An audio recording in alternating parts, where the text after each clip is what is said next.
Welcome to Artistic Adventures. We're going to continue our steampunk series today by making a steampunk style dress for one of my dolls. Let's get started. I needed a dress form to use to style my dress, so I'm using this Monster High doll that I placed on a Silkstone Barbie stand. I like it because it comes up between the legs and doesn't have something around the waist. Now, the first part of this is going to be making a train that will be in the back of the doll skirt. And I found this, actually I think it's a tablecloth. It's made out of satin and it has a lace trim, but there's a corner which was perfect for the back of the train. So I'm going to make use of that. And to start off with, I'm going to run a gathering stitch along the top of this piece. And I'm just running a very loose seam through there with my needle. And then pull it to gather it and then measure it around the doll's waist before you tie it off to make sure you have it the right length. And once you do, you can just tie a knot on the end there and that will keep the gathers from coming out. Now, the next part I'll be working on is the skirt that's going to go under this, and this will come around in the front of the doll. And I'm basically going to use the same technique of gathering the fabric with a gathering stitch. So once again, just running my needle back and forth through the fabric in a very loose stitch and then pulling it together. And we will also measure this one around before we tie it off to make sure that it fits all the way around, and then tie a knot to keep the gather from coming out. Now I'm turning it inside out and I'm putting a stitch about 1.5 inches down to hold, because I want to put a seam all the way down the back of this, but not about 1.5 inches from the top so we can get it over the doll's head. So I'm just putting a hand sewn stitch down there about 1/4 of an inch down, and then we'll turn it so that it's right side out, put it over the doll's head, and pull that together in the back, and then put a stitch in there to hold it around the waist. Now you'll notice I'm not making this so that it's removable, and that's because really the way I tend to sew costumes is as an art form as opposed to typical seamstress form. So actually going to use this doll as a steampunk doll, finished doll, and sell it on my Etsy site. So I'm actually just sewing the costume onto it. So now I've wrapped that train part around and I'm just going to put a few stitches in here to hold it in place and also to stitch it to the underskirt beneath. So I'm going through all the layers down across the front, just the front part of that where the lace is and it overlaps.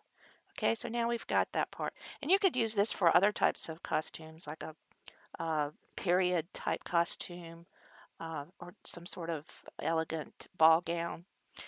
All right, now we're going to make an overskirt out of this material. I've got it turned inside out right now, but you'll notice that when I wrap it around there, I have that cut out at the waist, and that's so that it will be more even in the front part, because when you wrap it around, it becomes uneven. And then I actually just am cutting out my design while it's on there. I'm going to have a point in the back, and then when it comes around in the front, it's going to be uh, rounded off. Okay, then when I take it off, I can fold it in half to make sure it's symmetrical on both sides and trim whatever needs to be trimmed. And it kind of ends up being a heart-shaped design. I didn't really plan that, but that's how it ended up. And now I'm going to actually use a sewing machine. Yay! This is a little Genome sewing machine that I got from, I think, Amazon for about 59 bucks. And um, it's great for these small projects and for my crafts. I have a bigger sewing machine, but it's harder to drag it out. And this thing actually sews pretty good for $59. So I'm going to leave about 1.5 inches or so open on a straight side of this so we can turn it. And then I'm trimming uh, little V's or cuts into the fabric on the curved part so that when I turn it, they'll be able to form properly. And then I'm using my scissors very gently to help push out the corners and the curves. Then I have this little travel steam iron that I think I've had since I was in college that I use with my crafts.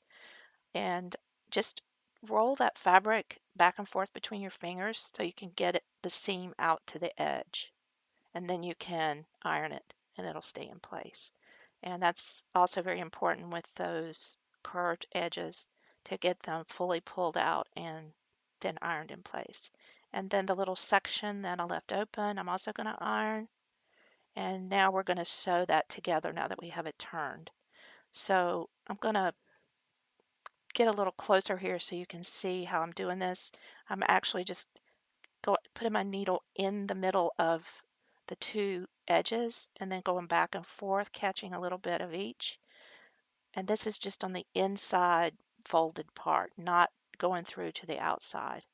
And then when you get to the end, you can make a knot sort of in the middle of the seam, down in between the stitches, so that you don't see that from the outside.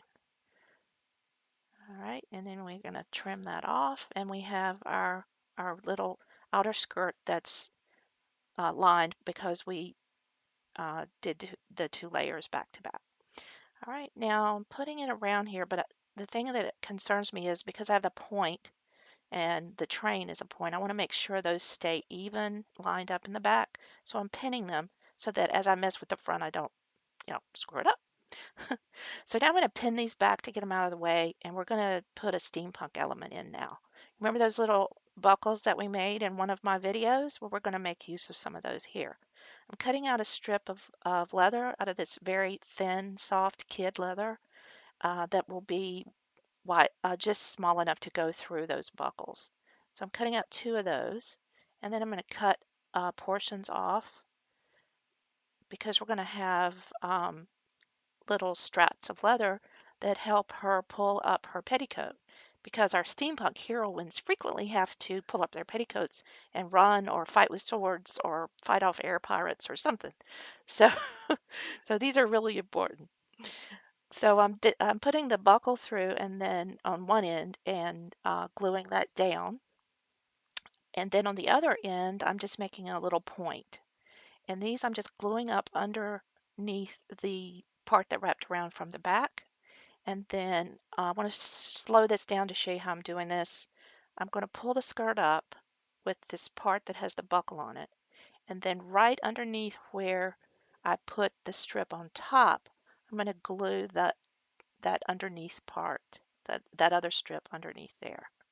And you're gluing the wrong side of the leather to the wrong side of the petticoat, if that makes sense, because you're going to fold that leather up, and when it comes around on the outside, it'll be on the right side. So same thing for that side, and then we just need to step away and don't touch it so they don't fall off till they dry. All right, so I've left that for a little while and it's dried. Now we can pull those buckles up and put the buckle through the top strap, and that's going to create that gathered look for the petticoat underneath. Okay, and we do the same thing for the other side, and I'm using a sharp tool there to help push the leather strap through those little tiny buckles. Sometimes you need a little help with that, they're so small. And then once I get all that adjusted, then we're going to work on sewing that overskirt down. And what I'm going to do is fold back the edges so that they come to a point right in the front. And then I can pin those and just make sure I have everything measured correctly and that it looks okay. And then I can take it off and iron those flaps down before I sew it down. Because otherwise they'll just flip back over. All right, so I've got those ironed down. Now I'm going to put the skirt back on and sew it just by making a couple stitches back and forth right at that point. It doesn't matter that it's going to show because we're going to put something over that in a minute. All right, now I take the pins out of the flaps and then I'm just putting a little couple of tack stitches underneath, just going up through the back layer, not all the way through the top layer of the fabric. And that's just to hold that in place as we continue to work on it. And that's the overskirt part. Now we're going to work on the bodice. Now, if you remember from the wedding dress video, I showed more detail about this, but you take a doll form wrapped in saran and some t-shirt material, put glue all over it, let it dry, and then you can cut it out into a shape that you can use on your doll. This is just an easy way to make a form-fitted bodice, or in this case, what we're going to call a corset. Now I'm painting this corset form black all over, and I'm just using acrylic paint because it dries pretty fast. And it doesn't matter that it doesn't look really smooth or even or whatever, because we're going to be putting some black lace over this in a minute as soon as it dries. All right, so we're going to set that aside, let it dry. And now another embellishment that will make this look more steampunk is we're going to use one of the tiniest buckles that we made and a really thin strip of leather to go through that. We're going to make two of these, just as maybe 3/4 of an inch of the strip of leather and the little buckle. And then we're going to put glue on either end of the back side of the leather strip and glue it onto the skirt to make it look like that's what's holding the flat back. All right, back to our bodice. It's now dry. We're going to use some of this black lace, and the first thing I'm going to do is cut out a strip to put right down the center of the middle. And then I'm going to take two smaller pieces that I cut out to put over the breast part that has a little strip that shows up over the black part of the corset, so it looks sort of like a lacy look. And then I'm just using more pieces of that lace to cover the rest of it. You don't have to worry that it's sort of piecemeal because we are going to be putting a leather cincher around the waist, and that won't really show that much, but it doesn't look that bad anyway. It actually blends in pretty well. All right, so now we have that. And we're going to go back to our form and use that to help us make the leather cincher, because we can form it and then use a black marker to mark how we want the cincher to look. Then when we take it off, we can cut it and fit it to the bodice. And that looks good, so we're going to just go ahead and glue that down. This leather is so thin and supple that it stretches a little bit, which is nice. It makes it fit really well on our bustier corset here. All right, so we're going to just glue that all the way down, all the way around. And now we're going to add some embellishments. And I'm using these brads and cutting the rounded top off of the part that bends back. And I'm using 4 of those. They're sort of in an antique bronze color. And then I'm using a very small chain. And cut about a 1/2 an inch, I guess, of 2 pieces of that, about 1/2 an inch each.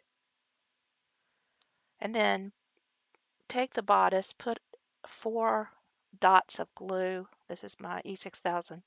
And then you're going to put the ends of the chain and the 2 dots on each side so that the chain drapes down between them. Okay, and we do that for the other chains. So we've got 2 chains draped down. Now we put more glue on top of the ends of the chain and put the brads on top of that. And that makes it look like there's like rivets with chains drooping from them. And that's very steampunky.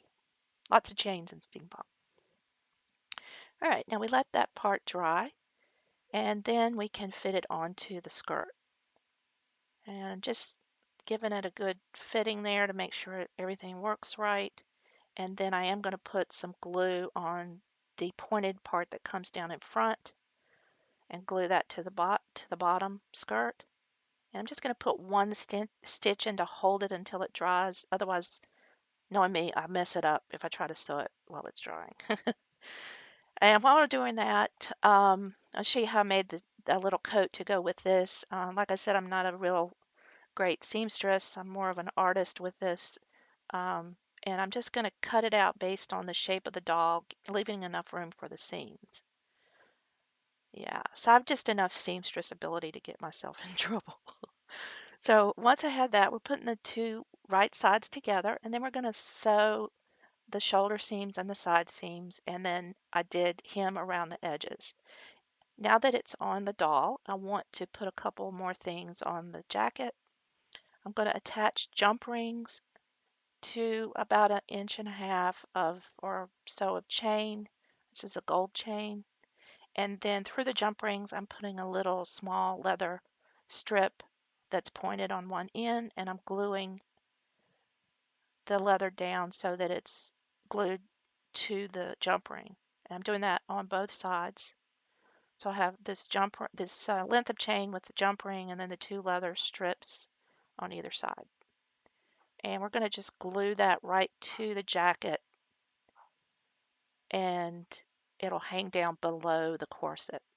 So I'm going to lay the doll down to do this because otherwise it could fall off. I think it'll draw better like this, okay? So like I said, just put some glue on the back of your leather strip, and then I'm sort of angling those strips down, and that's how it turned out. So that's our finished jacket after it's dried. We have lots more to do with this costume. We're going to do shoes, we're going to do lace hose, I'm going to do a wig and paint the face of this doll. But that's the finished dress for now. I hope you enjoyed this video. Like I said, lots more steampunk coming up, so you don't want to miss anything. Please like this video if you enjoyed it, and as always, subscribe. Thanks, and bye.